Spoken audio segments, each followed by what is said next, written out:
Assalamu alaikum урматтуу теле көрүүчүлөр, кутмандуу кечиңиздер менен. 14-декабрь 2025 жыл ЛТРде Билерман Ордо кышкы сериялардын биринчи туру биз бүгүнкү оюнду ачык деп жарыялайбыз. Демек бүгүнкү биринчи турга Динара Сапарон командасы биздин студиябызга келген. Команданы Ордого чакырууну баштаймын. Демек бүгүнкү оюнда Зайырбек Кадыров келген, команда мүчөсү. Кесип боюнча дарыгер. Кийинки катышуучубуз Тумаргүл Акматова. Команданын жаңы мүчөсү. Англис тили сабагы боюнча учурда билим алып жатат, студентка. Үчүнчү катышуучубуз Ажыбай Жунусов. Кесип боюнча химик, команда мүчөсү. Төртүнчү катышуучубуз Тариел Гайратбек уулу. Команда мүчөсү, жеке ишкер, юрист. Бешинчи катышуучубуз Жаныш Жусупбеков. Муниципалдык кызматкер. Жана команданын капитаны Динара Сапарова. Муниципалдык кызматкер. Мына ушул команда, урматтуу теле көрүүчүлөр, бүгүн сиздерге каршы оюн жүргүзмөкчү.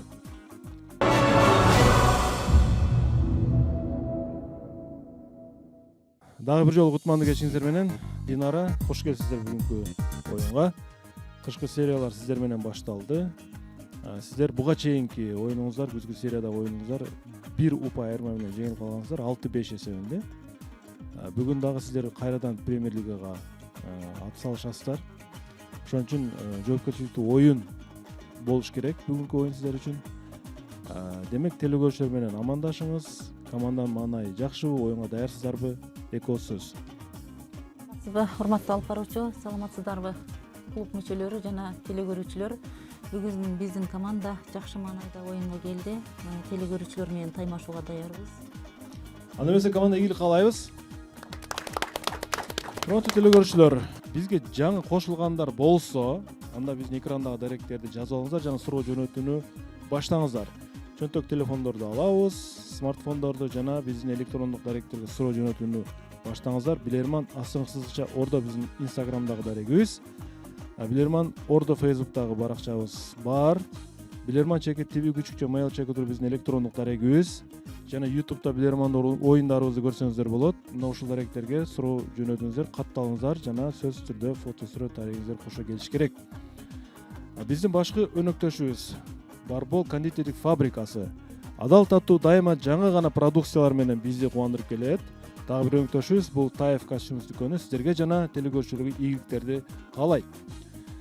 Демек бүгүнкү оюнда мына бул теле көрүүчүлөр суроо жөнөтүшкөн. Сайдали Кыргызбаев Кара Суу районунан, Тыныбек Алмазбек уулу Лейлектен, Бехрус Бирдалов Ташкенттен, Данияр Султаналиев Ноокаттан, Нургүл Алтынбек кызы Араван районунан суроо жөнөткөн. Аруна Тазабекова Бишкектен, Ислам Шайлыкул уулу Аксыдан, Талай Касымов Араван районунан, Жахангир Кайнаров Өзбекистандан жалпы Ордого суроо бар бүгүн. Бакир Калгул уулу жана Блиц раундда 3 теле көрүүчүнүн суроосу бар. Анда эмес, урматтуу теле көрүүчү, оюн башталды. Биринчи раунд. Эсеп 0-0. Биринчи раундга старт беребиз. Күзгү сериялары жыйынтыкталды. Кече биз телевидение күнүнө карата тележурналисттерди чакырып курама команда түзүп келишкен. Алар 6-5 эсебинде бир упай менен атайын чыгарылышта жеңип кетишти. Жакшы оюн болду деп эсептейбиз. Сайдали Кыргызбаев Кара Суу районунан сиздерге каршы суроо берет. Суроо. Түркүмөн эл макалы. Жигит үйүнө келсе а дегенде атасын, андан кийин аны караш керек экен. Сиздерге суроо. Эмнени караш керек болот? Кетти минута. Түркмөндөрдө аттары неме алат? Жебүйүн. Түркмөндө ат, анан неме? Жебүйүн. Алабайды. Алабайды, ити. Атты жакшы Аны деп атат да. Атасын Аны. атпайбы? Биринчи Атасын атасы. эмес, Атасы. анан ат окшойт. Ат эмеспи? Ат жейитпи? Аялын карабайбы? Аттан кейін Аял не баланы манилүү дейт да. манилүү нерсе Кимге келди. карайт дейт? Атасынан Аны. кейін келе манилүү нерсе Аны деп келди. атат да. Атасынан кийин баягы жигиттерге Жия. бир эме болгон ат. Жигит үйүнө келди. Жок. Ат. Аны деп атат. Камчы, Бул баягы. Эми жигит эмес, кыз эмес, жигит деп атат да. Апасы аялы Бул дегенде ким жигит деген дегенде болот? үйлөнө элек болушу мүмкүн Ооба, деп башка жигит деген ошо ат үйлөнө деген эмеге окшойт да. Аты, атасы. Эми итке караганда Ат деп эме алат го дейм. ошол вариантка токтойбуз. Ат менен келди да үйүндө. Эми мүмкүн башка жактан келер. Ат менен келди да. бирок Макал жаңы Эгер Да, кандай үйүнө варианттар болушу келгенде, мүмкүн? Башка. бирок неме баягы алабайды койду да, ошондо эсиңерден чыгарбагыла. Итке карай. Итти коюп, ошону совсем бир немелердин мыйзамдарына киргизип, Байитан кадарга кылды го 1-2 жыл мурун баягы немеге. просто эле жөн эле башка нерсени карап көргүлө. Эми карагыла. Убакыт бүттү, Динара. Ким жооп берет? Жигит үйүнө келсе алгач атасын, андан кийин аны карайт экен. Ким жооп берет? Урматтуу алып баруучу, бул суроого Заир Кадыров жооп берет. Заир Кадыров. Салам алейкум, урматтуу алып баруучу. Алейкум ассалам. Атасын карайт, андан кийин аны карайт деп атасыз да. Аны дегенге караганда биз уже кандайдыр бир жаныбарбы, затпы деп атабыз. Биздин оюбузча, менин ою жеке оюмча атын карайт, улоосун. Атын карайт. Ооба. Сизде ат барбы үйүңүздө негизи? Жок. Кызыгасызбы? Аябай кызыгабыз. Түркмөн эл макалында биринчи атасын, андан кийин атын карайт экен жооп тура. 1-0 эсеп. 0. Түркмөндөрдө эми визиттик карточкасы катары түркмөн жылкысы, түркмөн аты, андан кийин эми баягы алабай ити деп да айтып жүрөт, бирок негизи булар көбүнчө атты коет биринчи орунга. Ахал Текин деген пародасы бар. Оюн улантылат, экинчи раунд.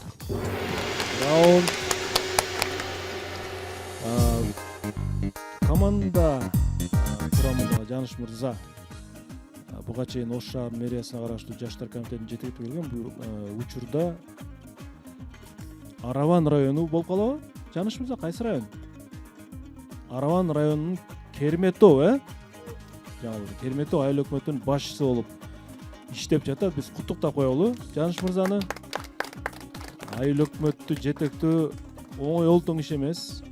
Ошончо эл менен иштеш да оңой эмес, бирок менимче Жаныш мырзада тажрыйба жетиштүү.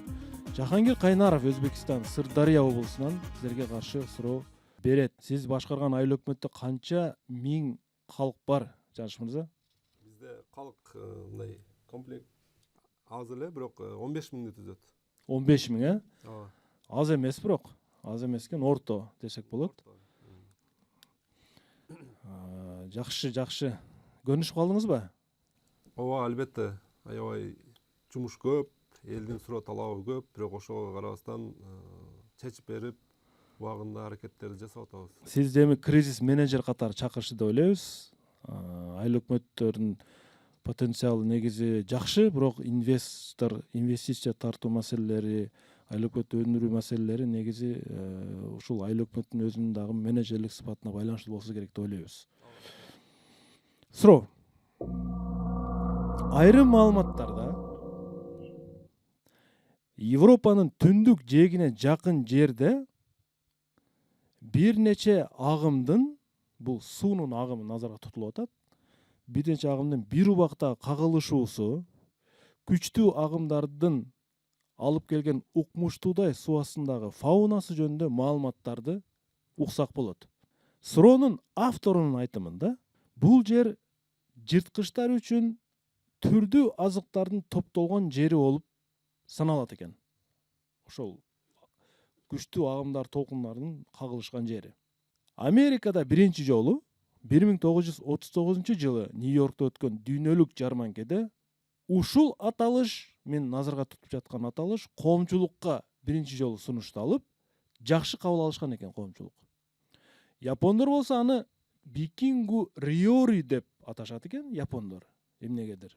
Биз болсо аны ошол эле европалыктар атагандай эле атайбыз, Динарайым. Эми силерге суроо. Жырткычтар үчүн топтолгон азыктардын топтому жөнүндө сөз кетип аткан болсо, Нью-Йоркто 39-жылы дүйнөлүк жарманкеде коомчулукка сунушталган болсо бир аталыш менен, япондор аны викинг риори деген болсо, биз аны европалыктар кандай атаса ошондой эле атап келебиз. Урматтуу билермандар, сиздер аны биз же балким европалыктар атагандай эки сөз менен таап бериңиздер. Эмне жөнүндө сөз кетип атат бул жерде? Толкун эмеспи? Эки сөз эки. Бул жерде Азыктардын азыктардын топтому. Баягы эки суунун урулгандан пайда болдубу же? Урулгандан- танкер ванкерлер аңтанып Жок, кетти. бул жерде Ушул жерде суунун агындары улам барганда чогулат. жырткычтар үчүн бир азыктар топтолуп калат экен. Ошол Ошол бир терминди 39-жылы айтышыптыр да. Нью-Йоркто ярмаркада сунушталды. нерсе вулкан жагы Жок, эле. ал жерде агым бар, Агым Голдстрим бар, деген. сулар агып Голдстрим деген агым бар. Ошол түндүк муз океанына чейин агып барат. Бирок ону сурабай атат. Менимче бул жерде ошол Азыктардын азык топтому чогулган ярмаркада жерде коюлуптур. чогулган нерсени, мисалы үчүн бизде мол түшүм болду, дагы бир нерсе болду дейбиз го. Ошого окшош азыкты көбөйүп турган жерди бир сөз менен айтышыбыз керек, эки сөз менен айтышыбыз Бул керек. ярмаркада сунушталыптыр. Ушул азык, ушул нерсе Европада Оно сен А, Гольфстрим биз- дегенден которгондо кандай которуп калат? жок. Ол золотой. Жылуу стрим деген эме болобу? Жок, бул жерде азыр ал агым жөнүндө сөз кетип аткан жок. Мына ал менин азыктардын топтому ярмаркада биз азыр ошол терминди колдонот экенбиз да. Мол түшүм. Ярмарка Японияда викинг Мол приори түшүмдү дедиби? баягы азык көп жерде бизде кандай, магазиндерде кандай деп болот? Европалыктарда дагы аталат экен, биз дагы ошол аталыш менен атайт экенбиз. Ошондой баягы скидка дейбиз да, эме дейбиз го, ошого окшом бир нерсе деген термин келген да, бул ярмаркада чыгып атат. Мен түшүнүмчө. Значит, бул ярмаркада арзан болот да, ошол арзанга окшош акция Сугун кайталатайынбы? Динара айым. Ким жооп берет, Динара? эчки стол эмес. Урматтуу алып баруучу, бул суроого Тариел жооп берет. Тариел. Урматтуу алып баруучу, биздин жообуз орусча окуган шведский стол, бул кыргызчасы швед столу. Тамактардын түркүн түрү баягы көп болуш. Каалаган, мисалы үчүн азыр чет өлкөлөргө, бандай Турцияга, Дубай башка өлкөлөргө барганда ошо шведский столду жайнатып коет го, ошондой эле значит жайнап калат деген мааниде деп ойлодук. Жооп кабыл алынат. Өзүңүз швед столунан даам таткансызбы? Менимче бардыгы эле швед столунан даам татышы мүмкүн. Бул швед столу. Жооп туура. Скандинавия аймактарындагы мына ушундай жерде деңиз жаныбарлары, жырткычтар үчүн бир фуршет сыяктуу азыктар топтолуп калат экен, фуршет сыяктуу. Аны окумуштуулар швед столу деп атап коюшат экен. Атайын. 2-0. 0. Команда бүгүн Премьер Лига үчүн кайрадан ат салышып атат. Команданын Премьер Лигага чыгып кетиши кыйын болуп атат чындыгында. 3-чү раунд. 3-чү раундга старт беребиз. Динара айым деле, Зайырбек деле, Жаныш мырза. Менимче Жаныш мырза аябай көп швед столунан даам татса керек, мэрияда иштеп жүргөн. Ушундайбы Жаныш мырза? Я. Идеяны деле мен бердим окшойт. Идея сизден чыктыбы? Ошо талкуу учурунда мындай пассивдүүрөөк болуп атты, кийин ойго келди окшойт менимче сизгечи. Данияр Султаналиев Ноокат районунан силерге каршы суроо берет. Динара айым эми швед столу Динара айым деле барган, мен билем. Зайырбек мырза Европада жүргөндө менимче жумасына 1-2 жолу барсаңыз керек эле. Зайырбек мырза. Суроого көңүл бурабыз. Бүгүн командада жаңы оюнчу отурат Тумаргүл. Тумаргүл негизи Билерман Ордого аябай кызыгуусу чоң. Буга чейин дагы Билерман Ордодо оюнду көрсөм, ойносом деген изги тилектери болгон. Бүгүн ушул тилеги ишке ашып отурат Тумаргүл. Куттуктаймын. Маанайыңыз жакшыбы? Өзүңүздү кандай сезип атасыз? Жакшыбы мындай? Абдан сонун бул биринчи менин оюнум болгондуктан бир аз сүрдөө бар, албетте. Командага жакшы салым кошот деген ниеттебиз. Ооба. Активдүүлүккө чакырам. Урматтуу билермандар, телекөрүүчү сиздерге фото суроо жөнөтүптүр. Фото суроону азыр мен сиздердин назарыңыздарга коем. Жыгачтан жасалган бир жерди көрүп турабыз. Өткөн кылымда, демек бул 20-кылым назарга тутулуп атат.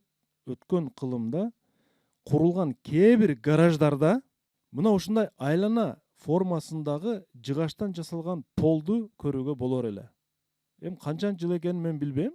20-кылымдын ортосубу, баш жагыбы, кийинки жылдарыбы айтор. А бирок азыркы гараждар дейт бул нерсеге муктаж эмес экен, Зайыр мырза, ажыбай. Бул нерсе азыркы гараждарда жок, муктаждык жок экен буга. Эми силерге суроо. Ошол кездери бул айлана формасындагы мындай пол эмне функцияны аткарган? Кетти минута. Гараждар болсо астына баягы оңдой турган азыр ямалар бар да.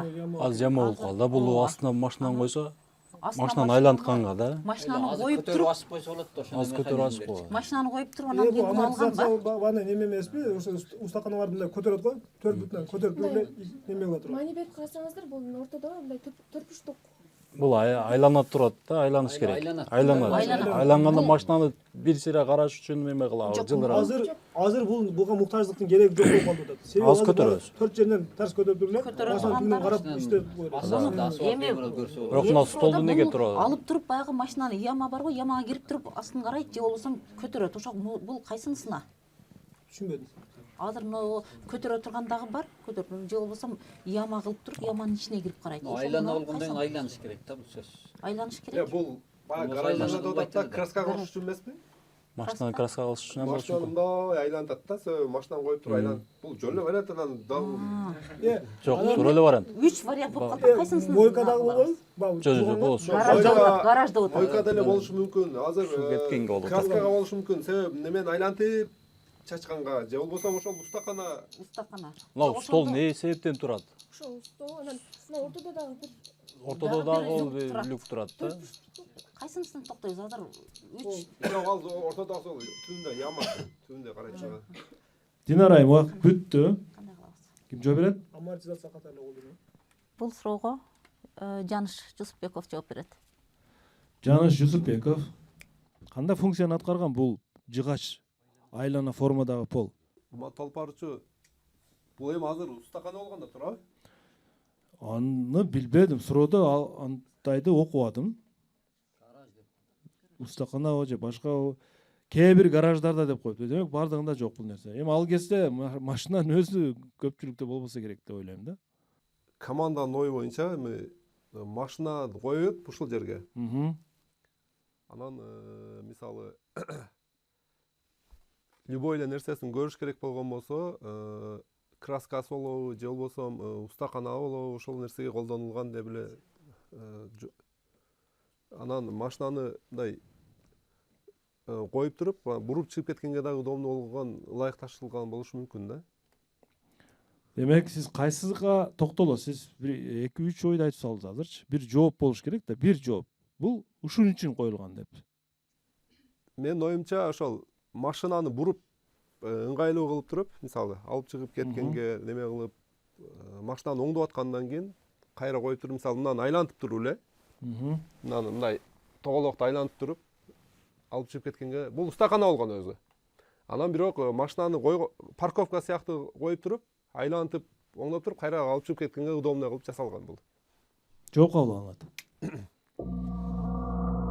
Менимче команда курамында көпчүлүктө унаа болсо керек.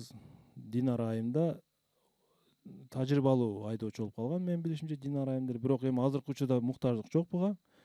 Бул көрүнүш машинаны буруп чыгып кетүү үчүн коюлган. Себеби ошол кездерде айрым унааларда артка жүрүү функциясы чыга элек болчу, Жаныш мырза. Артка жүрүү функциясы чыга элек болчу жана машинаны чыгып кетүүгө оңтойлуу кылып буруп туруп, ошол жерден кайра чыгып кеткен. Бул устаканабы же жекеби, мен чындыгында билбедим. Устакана болсо балким атайын да кылышы мүмкүн. 3-0 эсеп. 4-үнчү раундга старт беребиз. 4-үнчү раунд. Команданын азыркы абалы жаман эмес. 3-0. 3-0 алда баратат. Премьер лигага чыгып кетсе бул менимче жакшы болот команда үчүн.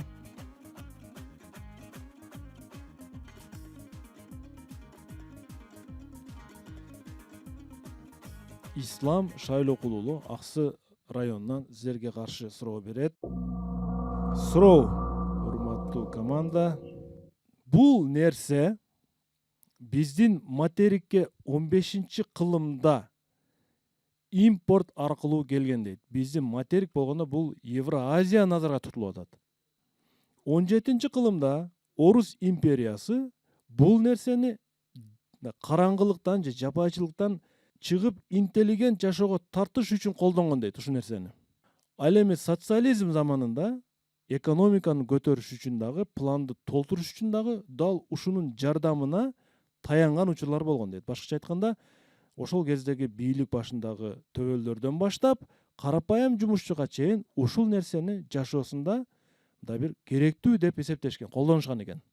Ал эми азыркы заманда Россияда дагы, СНГ өлкөлөрүндө дагы бул нерсеге анчалык мындай көп басым жасалбайт.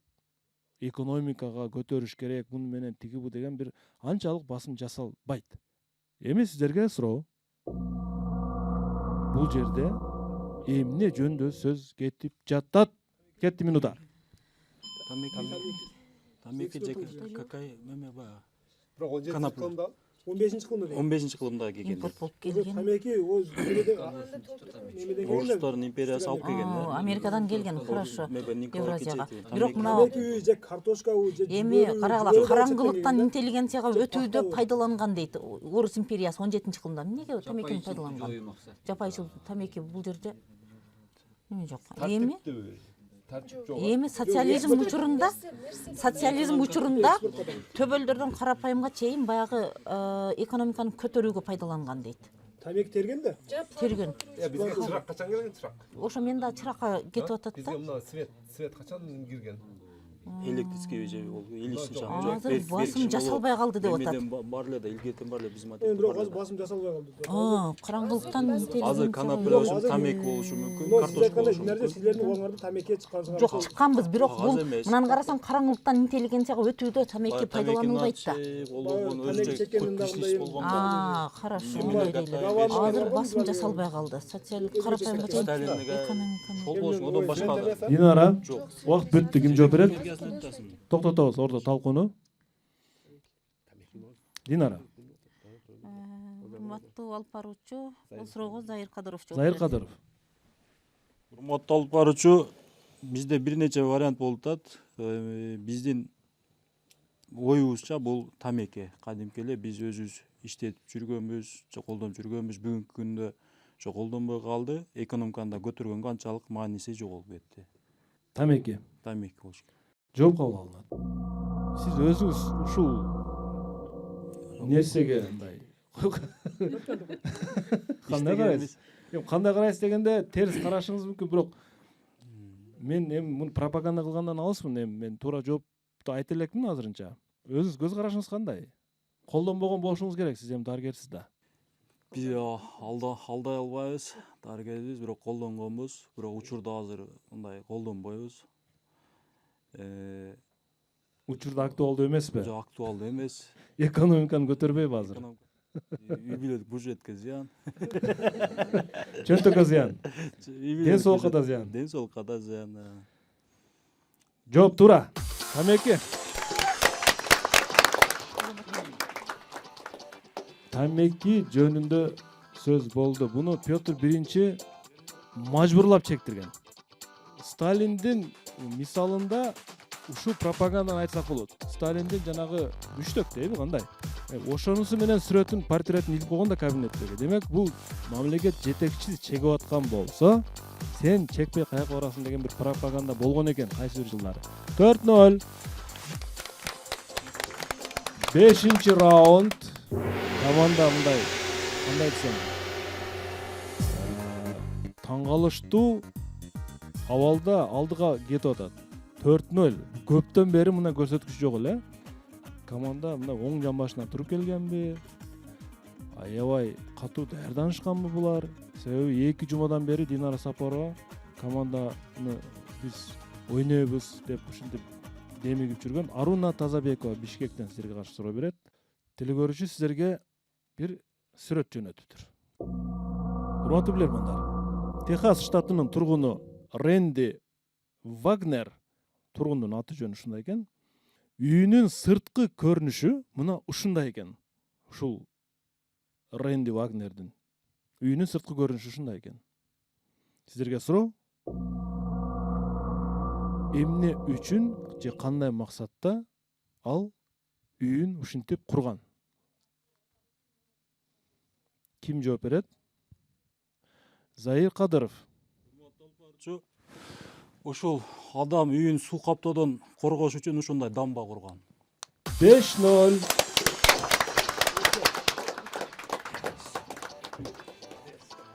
8300 долларга ушул пластмассадан жасалган суу толтурмаларды жасаганда кошуналары сенин акылың айнып калган деген сөз айтышканда, бирок суу ташкын болгондо, мен силерге ошол реалдуу сүрөттү көрсөтөйүн. Мына караңыздар, суу ташкын болгондо ушунун гана үйү аман калгандыгын көрүп турабыз. Демек бул баллон ушул суу ташкындын толкунунун күчтүүлөрүнөн эмесинен коргоп калган үй. Көрдүңүздөрбү? Болгону $8300 сарптаган, бирок $1 миллион үйүн аман алып калган. Ошондон кийин бул Америкага аябай чоң популярдуу бир маалымат катары кеткен. Жана мындайча айтканда бир сенсациялык абал болгон. 5-0. 5-0. 6-чы раунд, ойбой. 6-чы раунд. 6-0 болуп кетти. Бул сенсация го дейм. 2025-жылдын сенсациясы болот эгер 6-0 болсо.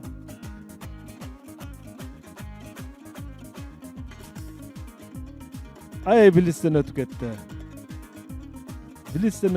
Пай. Бакир Калугул уулу Өзгөн шаарынан силерге каршы суроо берет. Экранга назар салабыз. Эмнени көрүп турасыз? Динара, Жаныш сизче? Арaba машина да. Араба машина. Заир мырза, сизче? Бул ошол араба экен эми, бирок мынада кандайдыр газ, суусундук сатабы, ошондой нерсе окшойт. Ажыбай, сиз Попкорн сатат. Бир нерсе сата турган машина экен ошо бизнес. түшүнүктүү. Суроо. Бул нерсени 1885-жылы Чарльз Критор деген адам ушул нерсени ойлоп тапкан экен. Көп узабай эле өзүнө патенттеп алыптыр тарыйел. Сиздерге суроо. Ал эмнени ойлоп тапкан? Кетти минута. 1885-те Өзүнө эмне кылган дейт? Патент алган да. Бул попкорн болушу Попкорн мүмкүн. окшош болуп атат да. попкорнбу же суусундук болобу? Газ вода болушу мүмкүн, бул. Фреш деген бул суусундуктарга. Фреш болот. Фреш. Газ вода болот да. Фреш. Фреш деген баягы жипажет болобу? Жазуу турат. Попкорн гана мемеси үстүндө мынаяктагы попкорн окшоп атат да, баягы бачогуна окшопчу. Бул газ суу эмеспи? Себеби Газ суу да, ошо. себеби Кока-кола 1886-жылы деме болгон, э? Ошол коланы ойлоп, Ошо Кока-коланы ойлоп тапкан эмеспи? коланы Бирок ону ойлоп тапкан эмес. Греторс деген мыналарды Фреш деген суу которгулачы. деген эме, газу. Ошо значит газ сууну да. Газ сууну ойлоп таптыр, ошону патенттеп алган. Сууларга арналат да негизи. Кече ошону окудум эле да ал адам. Газ суу да, бул. газдалган суу. Кола газ суу да. Мына эми мына жерде тургандар багы Кока-кола башка. газдалган сууну окшойт да. Себеби ону аппараттар турат го, андай немелерди, давлениянын акчасын көрсөтүп басып. Попкорндук эмес, бирок газ суу бул. Газ суу. Газ вода да. Попкорн Эч кандай жаман болуп калды. менин оюмча. Анан Греторс деген кыргызчасы эмне? Жак Греторс деп турабы? Зе кредо көрсөтүп. Ритор деген жазуу. Риторс. Ритор деген. Риторс. Ритор. Чарльз Критор Мына авторуна. Фрештин астында Газ суу, Газ суу. Фреш деген сууларга арналат да бул. Сууларда жазылат. Убакыт бүттү. Динарайым, Ким жооп? ким жооп берет? Ажыбай, урматтуу алып баруучу, бул суроого Ажыбай Ажыбай Жунусов. 6-0 болобу же 5-1 болобу? Азыр көрөбүз. Демек ортодо ак менен бекитилип турган жер, демек өзөгү, ушул суроонун өзөгү. Жооп бериңиз. Чарльз Критор эмнени ойлоп тапкан?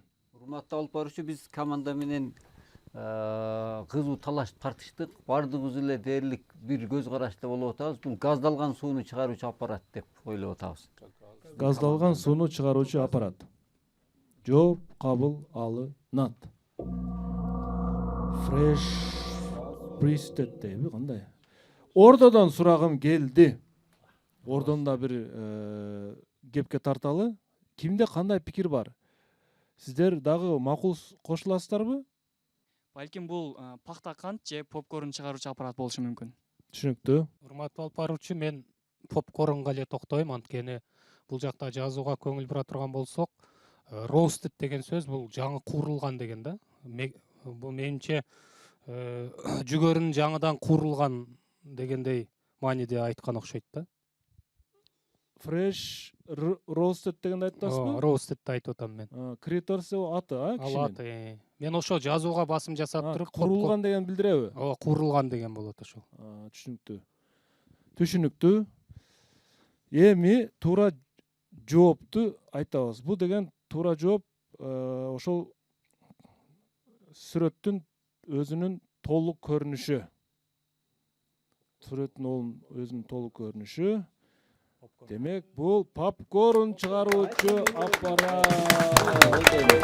Өзүң попкорн деп Ай Зайыр, ай Жаныш, попкорн деп отуруп газ сууга токтолдуңар. Суусадыңарбы? Суусадыңар окшойт, Асты суусадык да. Жана попкорн окшойт. Демек, fresh roasted дегени жаңы курулган болуп калабыз эметип ошондо? Жаңы курулган. Демек, жаңы курулган. Такыр окуй албайм мен. Жок, Англис ошол тили, бул жерде Тумаргүл англис Roasted деп турат го. болду. өткөн иш өттү эми. Кайгырганда эмне? 6-0 болбой калды. 5-1. 5-1. Сенсация болбой калды. Сенсация болбой калды. Оюн кайрадан улантыла турган болуп калды. 7-чи раунд. 7-чи раундга старт беребиз. 7-чи раунд.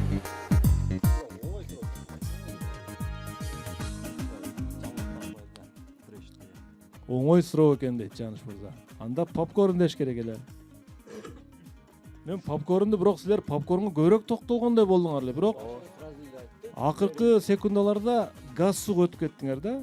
Менимче fresh деген сөз силерди алдады. Fresh деген сөз чалгылып койду. Талабек Касымов Араван районунан силерге каршы суроо берет. Суроого көңүл бурабыз. Бул жөнөкөй гана металл шар болгон дейт. Бир нерсени назарга тутуп атат. Анын ичинде 2 радио өткөргүч жана батарейка жайгашкан.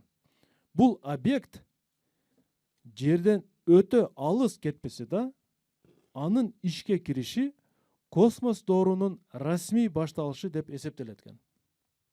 Жана дүйнөлүк технологиялык жарышта чоң өзгөрүү жараткан.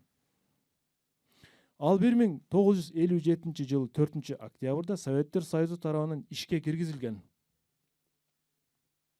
Сөз адамзат тарыхында жердин орбитасына чыгарылган биринчи жасалма объект жөнүндө болуп жатат. Сиздер анын аталышын бир сөз менен таап бериңиздер. Кетти минута. Азыр бул тоголок шар дедиби? Шар болгондо биринчи жөнүндө түзүшүз. Мындай эле тоголок шар болгондо биринчи спутникте 4 путу бар. Өткөргүч батарейка. Дагы не радио өткөргүч болгон, радиоприемник болгон. Спутник болушу мүмкүн, дагы не? Бир сөз менен деди. Бир сөз менен. Бул глобус эмес, Же ошонун атын айтыш керекпи? Спутниктин. Жок, мен тоголок сөз ойма, глобус керек. Жок, бул жердин мемесинен сырткары болуп атат. Атмосферадан сырткары биздеги учурулган баардык нерсе спутник дейбиз. Бунун аты эмеспи спутниктин аты? Восток, баягы эме ондой мындай. Бирок биринчи Союз маалында 6 килограммбы, 9 килограммдык спутниктер учкан. Ушунча топтой эле, 4 эле путу бар. Ошол болушу мүмкүн, башка спутник, жасалма спутник. Дагы не болушу мүмкүн? 57-жылы деди. 57-жылы 4 октябрда. Аты мен эсте албай атам да, аты. Восток берки Гагарин учкан, Восток 8. Дагы кайсыл? Шаар менен учкан эле ал. Шаар. Ал мемек атмосферадан чыкпайт. Аэропланбы? Не? Жок, параплан. Жок, параплан беркиси. Ал аэростат болуш керек. Бир сыйра кайталат. Вакыт бүттү, Динара. Урматтуу алып баруучу, суроону бир аз түшүнбөй калдык, бир кайталап койсоңуз анан жооп берсек. Бул жөнөкөй гана металл шар болгон. Анын ичинде 2 радио өткөргүч жана батарейка жайгашкан. Бул объект жерден өтө алыс кетпесе да, анын ишке кириши космос доорунун расмий башталышы деп эсептелет жана дүйнөлүк технологиялык жарышта чоң өзгөрүү жараткан. Ал 1957-жылы 4 октябрда Советтер Союзу тарабынан ишке киргизилген. Сөз адамзат тарыхында жердин орбитасына чыгарылган биринчи жасалма объект жөнүндө болуп жатат. Анын аталышы кандай болгон дедим. Ким жооп берет? Бул суроого Заир Кадыров жооп берет. Заир Кадыров. Урматтуу алып баруучу, бул бардык эле чыккан нерсени спутник деп атайбыз да. Анан бунун өзүнүн аталышын айтышыңыз керек болуп калабы? Жок, объекттин аталышы деп суроодо ушундай келип атат. Объекттин аталышы. Жасалма спутник. Жооп кабыл алынат. Туура жооп. Адамзат тарыхындагы космостук доорунда биринчи жаңылык катары эсептелген бул объекттин аталышы спутник деп аталган. 6-1 эсебинде. Динара Сапарованын командасы премьер лигага ийгиликтүү чыгып кетти. Көптөн бери мындай көрсөткүч боло элек болчу. Команданы куттуктайбыз. Бүгүнкү жеңиш менен эми ушул жеңишти коргоп калыш керек команда негизи. Кийинки оюндарда 6-1 оюн жыйынтыкталды. Семетей мырза, бүгүнкү оюнда кимди байкай алдыңыз? Активдүүлүгүн жана кайсы суроо сизге жакты? Урматтуу алып баруучу, бүгүнкү оюн өтө бир мындай кандай десем, оригиналдуу, бир башкача, адаттан тышкаркы оюн болду деп айтсам жаңылышпайм. Анткени 6-1 эсебиндеги көрсөткүч көптөн бери кайталана элек болчу да. Бул деген өтө ийри жеңиш катары баалайт элем. Команданы ушул ийгилиги менен чын дилимден куттуктайм. Жана ушундай темпти сактап, мындан ары дагы көрөк жеңиш менен оюндарын аякташын каалайм. Динара Сапарова эжекебиз өтө күчтүү команда курагандай туюлуп атат мага. Бүгүн командасынын мүчөлөрү өтө активдүү катышты баары.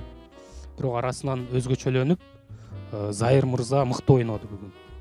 Заир мырзаны биз мыкты билерман катары санайбыз. Мен ойлогондон 3 суроону так таба берди да. Ал эми суроолорго келсек, бизге акыркыдан мурдагы попкорн жөнүндөгү суроо мага жакты. Илгерки замандагы жабдык тууралуу, аппарат тууралуу. Авторун унутуп атам азыр ким берди? Автору өзгөндүк бир жигит берди окшойт. Бул суроонун автору Бакир Калыгул уулу. Ооба. Анан жөнүндө суроо. Урматтуу алып баруучу, өтө сонун суроо, дагы мыкты суроолорду күтүп калабыз телекөрүүчүдөн. Андан тышкары мен дагы бир сунуш айтайын деген оюм бар. Мына команда 5-0 чейин келди да. Бул өтө сейрек көрүнүш. Дагы бир ушундай учур катталса, же 4-кө чейин келсеби, же 5-ке чейин келсеби, биз кандайдыр бир жеңилдик берсек болобу, балким 1 мүнөт үнөм беребизби, ошо сыяктуу да. Болот. Эгер 5-0 чейин келсе, барса бир кандайдыр жеңилдик беришке туура келип калат да. Же ордодон жардам алып, же ордодон жардам алганга, же бонус бере тургандай бир нерсени караштырсак жакшы болот. Эгер 5-0 чейин келсе. Ооба. Бул өтө жакшы көрүнүш да. Туура сунуш, ооба. Себеби өтө сейрек кездешет да мындай болот. Мындан ары ошо финалга дагы чыгып алышына тилектешмин. Рахмат. Заир мырза, сиз 3 суроо деп айтып атасыз, мен жаңылып атам. Мен 4 же 3 канча суроону таптыңыз бүгүн? Биринчи атты таптык. Ат табылды, экинчи Тосмону табылды. Спутник табылды. Спутник. Үчөө болуп калды ошондо. Жаныш мырза бирөөсүн тапты. О. Тарел мырзаны, Тарел сиз кайсысын жооп бердиңиз? Я. Түшүнүктүү. Демек, Заир мырза чындыгында бүгүн жакшы ойноду десек болот. Оюн сиз үчүн кандай болду? Мындай эсепти өзүңүз эле күтпөгөн болушуңуз керек деп ойлойм. Эми ар бир жакшы тилеп коет негизи ар бир капитан. Кайсы суроо жакты сизге ой бөлүшүңүз? Суроону биз дагы эми жеңебиз деген жакшы ойдо келдик, бирок биринчи жолу 6-1 эсебинде жеңип атабыз. Жана биздин команда. Анан жана ажыбай өзү попкорн деп алып туруп, өзүнүн позициясында турбай, башкалардын оюна кошулуп кетти. Өзүнүн позициясында турган болгондо 6-0 жеңмекпиз. Попкорнда биринчи ажыбайдын өзүнөн чыккан. Ажыбай талкуу баштала элегинде попкорн деди да. Фреш деген сөздү айтышкандан Ошол бүгүнкү суроолордон бизге жанагы дамба кылып үйүнүн айланасын тоскон суроо жагып атат. Эми бул жерде ошол баары эле мындай караганда ошол камсыздандырып, ошол үй жайын камсыздандырып, анан үй курса жакшы деген маани. Аруна Тазабекованын суроосу болчу. Техас штатынын тургунунун үйүн суу ташкынынан сактоо үчүн $8300 ошондой баллон сатып алып, батут сыяктуу экен, ошону коргондоп, үйүн тегеректеп тосуп алган жана чындыгында эле кырсыктан аман калганын көрдүк биз. Демек эки телекөрүүчүнүн суроосу бүгүнкү Бакир Калуу уулу жана Аруна Тазабековдун суроосу мыкты суроо деп табылды. Телекөрүүчүлөрдү куттуктайбыз. Жана биз ошо биринчи тур кышкы сериялар мына ушундай 6-1 эсеби менен жыйынталды. Бул дагы жакшы жишанын башталышы десек болот. Демек, урматтуу телекөрүүчүлөр, биз мындан аркы оюндарда стартты уланта беребиз. Эми азыр болсо биз барболдун ширингтерин анда билермандарга тапшырып койсок. Барболдун ширингтери анда студияга. Эң сонун ширин торт, даамдуу токоч, кекси сиздер үчүн. Урматтуу телекөрүүчүлөр, мына ушуну менен бүгүнкү биринчи тур соңуна чыкты. Кудай кааласа, мынакей 6-1 эсебинде биринчи оюн аягына чыкты. Премьер лига команда чыгып алды. Барыңыздарды биздин ордого суроо жөнөтүүгө чакырабыз. Мыкты логикалык суроолор кабыл ала бермекчибиз, Кудайым буйруса. Демек, кийинки оюнда биз жылдын жыйынтыктоочу оюнун өткөрөбүз. Барыңыздарга чоң рахмат. Көрүшкөнчө аман болуңуздар. Ассаламу алейкум. Билеги күчтүү бирди жыгат, билими күчтүү миңди жыгат. Билермандын ордо сиздерди мыкты суроолор менен күтүп алат. Көрүшкөнчө.